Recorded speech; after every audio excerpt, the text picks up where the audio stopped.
And here we are, ripping out the coil, XR6.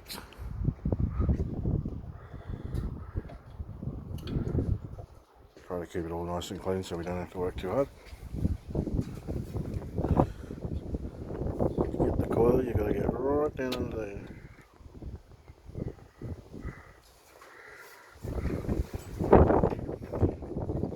Nice easy job for Nathan.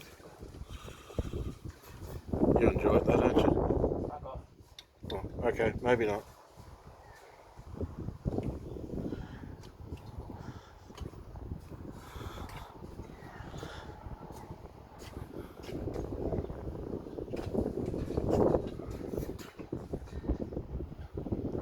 You see, I like silver.